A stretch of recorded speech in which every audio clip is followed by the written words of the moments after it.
Hai saudara, terima kasih sudah berkenan menonton video saya kali ini. Pada kesempatan kali ini, saya akan sedikit bercerita tentang sebuah storytelling horor, yaitu Pocong Wadon. Pocong Wadon adalah urban legend horor Jawa yang mengisahkan hantu perempuan berbaju kafan yang sering muncul di dekat sumur atau malam hari. Seringkali dikaitkan dengan balas dendam, pencarian anak, atau kisah tragis. Ia gemar meludahi warga dan mencari keadilan atas kematiannya. Selanjutnya, kita masuk pada sebuah kisah pengalaman nyata yang pernah saudara kita alami. Rian sering mendengar cerita tentang Pocong Wedon dari neneknya saat ia masih kecil. Cerita itu selalu diceritakan dengan nada yang penuh misteri dan ketegangan, sehingga meskipun ia berusaha untuk tidak mempercayainya, ada sesuatu dalam nada suara neneknya yang membuatnya sedikit was-was. Pocong Wedon menurut neneknya bukanlah pocong biasa. Konon, pocong ini memiliki tujuan tertentu, seringkali untuk menjemput seseorang yang sudah waktunya berpulang. Namun, ada juga yang percaya bahwa Pocong Wedon ini adalah pertanda buruk bagi yang melihatnya. Tapi tak sedikit yang menganggap Pocong Wedon bukanlah pocong, yang adalah peliharaan untuk mencelakakan seseorang. Beberapa hari belakangan, Rian mendapatkan pesan yang tidak biasa dari bibinya yang tinggal di kampung. Pesan-pesan itu terasa mendesak, seolah ada sesuatu yang sangat penting yang harus disampaikan. Bibinya meminta Rian untuk segera datang, menyebutkan bahwa neneknya mungkin tidak akan bertahan lama lagi. Namun, yang membuat Rian semakin khawatir, kenyataan bahwa setiap kali ia mencoba menelpon bibinya, panggilan tersebut selalu gagal tersambung. Anehnya, bibinya terus menghubunginya lewat pesan, tetapi tidak pernah mengangkat teleponnya. Rian berpikir, mungkin bibinya itu sangat sibuk. Dengan perasaan yang tak menentu, Rian memutuskan untuk berangkat ke kampung neneknya bersama Temon dan Jeffrey menggunakan dua motor. Kampung itu terbagi menjadi 4 dusun, dan dusun tempat neneknya tinggal berada di paling ujung, terpisah oleh sawah dan hutan yang membentang sekitar 2 kilometer dari dusun lainnya. Sejak kecil, Rian tahu bahwa dusun tersebut memang terpencil, namun ia tidak pernah merasakan kesunyian yang begitu sepi. Saat tiba di dusun itu, ia merasakan sesuatu yang aneh. Sedari mereka memasuki gapura dusun, suasana di dusun begitu tidak mengenakan. Tidak ada satupun orang yang terlihat. Tidak ada aktivitas yang biasanya ramai di siang hari.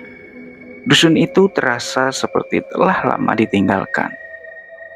Sepi banget anjir, kata teman yang Rian ajak. Takut banget sih Mon, Jeffrey berdecak bibir, risih dengan sikap Temon. Apaan sih? Enggak. Temon mengelak, walaupun hatinya tak tentu karena merasa ada yang janggal di tempat ini. Rian merasa ada sesuatu yang tidak beres. Rumah neneknya, yang biasanya penuh dengan kehangatan keluarga, kini tampak sepi dan kosong. Tidak ada bibinya yang selalu riang menyambut. Tidak ada neneknya yang tersenyum ramah padanya. Sepupunya yang masih 3 tahun berlarian memeluk lututnya, ataupun pamannya yang biasa mengetulkan pacul di teras rumah. Pintu rumah sedikit terbuka dan tidak ada tanda-tanda kehidupan di dalamnya. Barang-barang di dalam rumah pun tampak seperti dibiarkan begitu saja, seolah-olah penghuninya pergi dengan tergesa-gesa. Perasaan panik mulai menjalari pikirannya. Ia membayangkan kemungkinan terburuk. Mungkin neneknya benar-benar sekarat, dan telah dibawa ke rumah sakit. Atau mungkin ada sesuatu yang lebih mengerikan terjadi di sini. Meskipun teman-temannya yang ikut menemaninya sudah merasa tidak nyaman dan ingin segera kembali ke kota, Rian bersikeras untuk tetap tinggal dan menunggu keluarganya pulang. Baginya, meninggalkan dusun itu tanpa mengetahui keadaan keluarganya adalah hal yang tidak bisa ia lakukan. Ia terus mencoba menghubungi bibinya, meskipun panggilan-panggilannya terus berujung pada nada sambung yang tak pernah tersambung. Rasa takut bercampur dengan ketidakpastian membuatnya merasa semakin tertekan. Tak lama kemudian, muncul seorang bapak parubaya dari arah hutan. Penampilannya membuat bulu kuduk Rian sedikit meremang.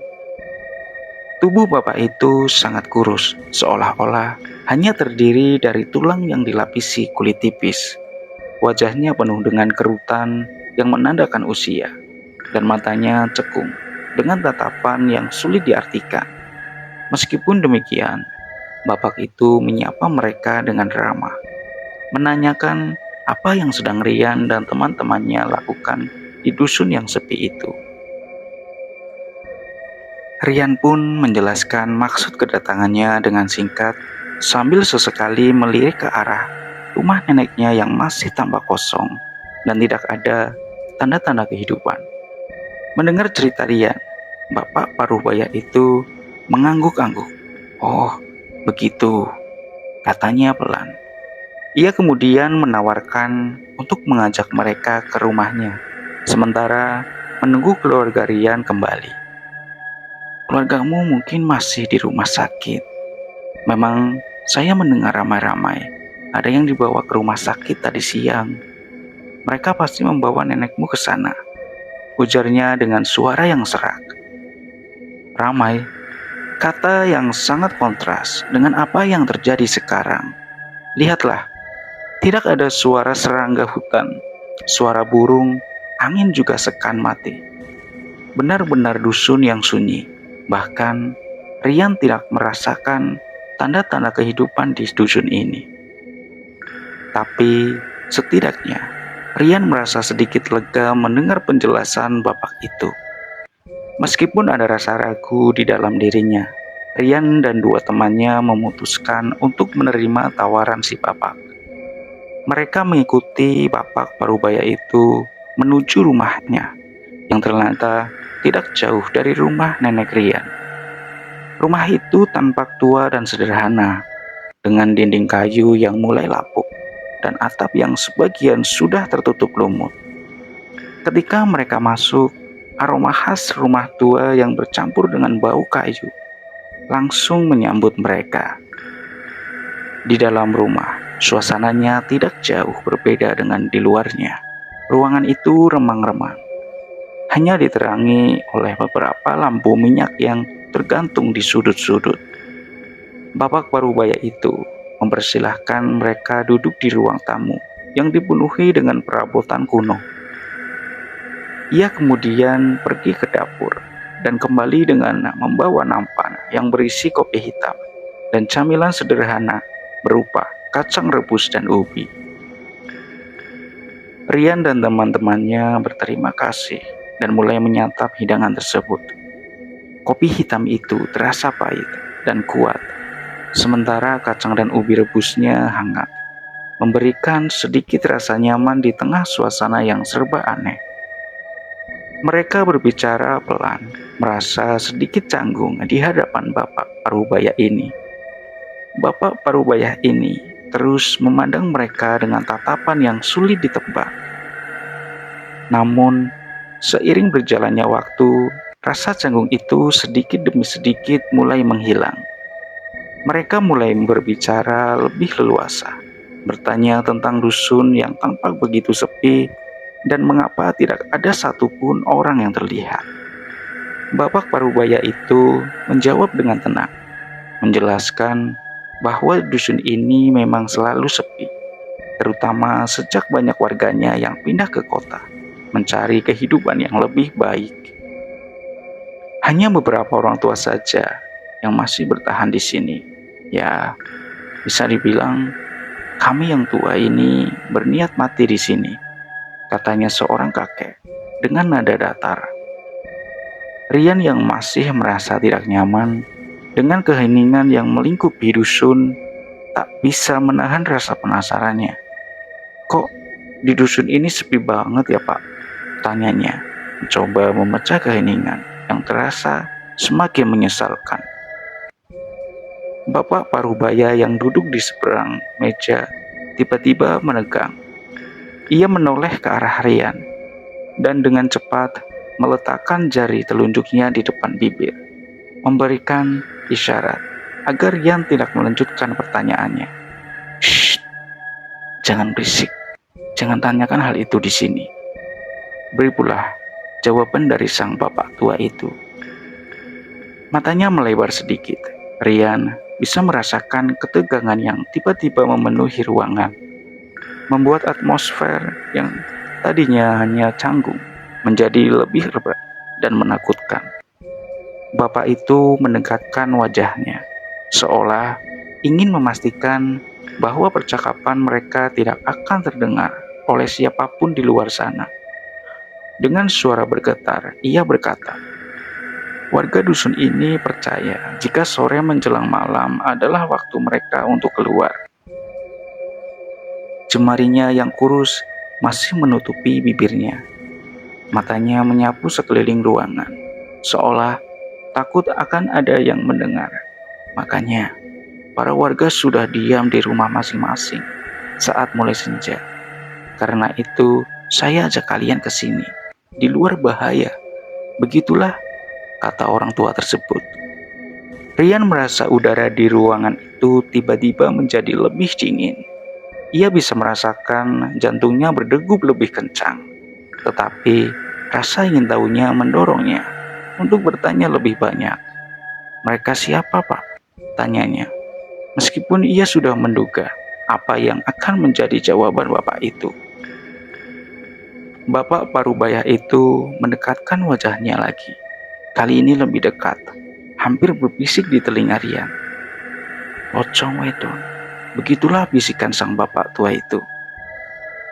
Dedaunan kering yang tertutup angin malam, kata-kata itu meluncur dari bibir bapak, seolah membawa serta dinginnya malam yang merasuk ke dalam hati Rian. Rian menelan ludah, merasakan tenggorokannya yang kering. Kata-kata neneknya yang dulu selalu dianggapnya hanya dongeng belaka, kini bergaung kembali di pikirannya. Pocong wedon. Sosok yang selalu digambarkan sebagai makhluk yang menakutkan. Bukan hanya sekedar pocong biasa, melainkan sesuatu yang lebih mengerikan, lebih berbahaya. Menurut cerita neneknya, pocong wedon tidak hanya muncul untuk menjemput arwah yang telah waktunya pergi, tetapi juga membawa kematian bagi siapa saja yang cukup sial untuk melihatnya.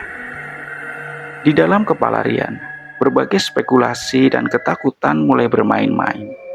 Apa yang sebenarnya sedang terjadi di dusun ini? Apakah rumor itu memang benar? Ia merasa semakin terjebak dalam ketidakpastian antara ingin segera meninggalkan atau bertahan untuk mencari tahu keberadaannya. Ketika ia menatap bapak Parubaya itu lagi, ia bisa melihat seberkas ketakutan di mata lelaki tua tersebut. Sebuah ketakutan yang tampak tulus dan mendalam. Sementara pikiran-pikiran itu berkecamuk di dalam benaknya, suasana di dalam rumah semakin terasa mencekam. Jam dinding di ruang tamu berdetak pelan, seolah menghitung detik-detik menuju sesuatu yang tidak diinginkan. Rian merasa nafasnya semakin berat, sementara teman-temannya juga mulai merasakan kegelisahan yang sama. Mereka semua terdiam, hanya bisa mendengar detak jantung mereka sendiri yang terpacu lebih cepat dari biasanya. Tak lama setelah itu, mungkin karena kecapean, mereka jatuh tertidur lelap. Dan saat Rian bangun, sudah larut malam. Rian mau membangunkan teman-temannya yang tertidur di ruang tamu bapak tadi. Setelah Rian membangunkan dua temannya tersebut, Rian pun mengajak pulang ke rumah neneknya. Ayo ke rumah nenek, siapa tahu mereka udah pulang. Bukannya nggak boleh kemana-mana, kata si bapak itu. Nakut banget sih, kata Jeffrey. Udah, kalau mau di sini ya silakan. Ayo Yan, kita pergi aja. Tunggu, aku mau ikut. Saat pintu dibuka, dusun itu terasa semakin mencekam. Sepi, tidak ada orang satupun. Gelap karena tidak ada lampu yang menyala dan hanya cahaya rembulan yang menjadi penerangan. Angin menghembuskan nafasnya pelan dan menyapu permukaan kulit mereka bertiga. Suasananya semakin tidak mengenakan. Coba telepon dulu Bibi Luyan, siapa tahu mereka udah pulang. Atau kalau gitu kita susul aja kalau emang masih di rumah sakit. Rian mengangguk setuju perkataan Jeffrey. Tak lama setelah itu Rian berdecak bibir. Gak nyambung Jeff. Rian terlihat resah. Yan, kayaknya itu bibimu deh. Seru Temon, menunjuk cahaya mobil. Cahaya mobil ini bersifat putih, redup dan siapapun akan ragu jika itu adalah cahaya dari lampu mobil. Namun, itu jelas adalah dua buah bulatan putih yang mengambang di jalanan.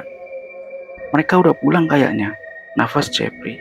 Bahkan, nafas Rian dan Temon pun berhenti sejenak karena dua benda putih yang mengambang di jalan yang tadi. Dikira lampu mobil itu semakin naik dan melewati pepohonan yang tinggi. Benda putih bulat itu semakin membesar, melebar, dan membentuk sebuah lingkaran yang sangat besar.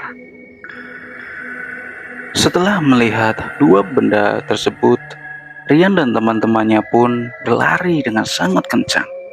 Karena bagi Rian, itu adalah sebuah hantu, atau mungkin yang biasa orang tua katakan pada zaman dahulu, itu adalah jelmaan pocong wedon.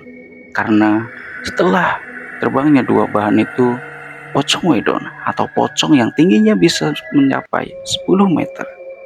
Dan Rian pun kembali ke kota dengan beberapa temannya tersebut. Terima kasih buat kalian yang sudah setia mendengarkan storytelling horror ini. Buat kalian yang belum subscribe, like, komen, dan share. Terima kasih. Sampai bertemu di storytelling horror selanjutnya.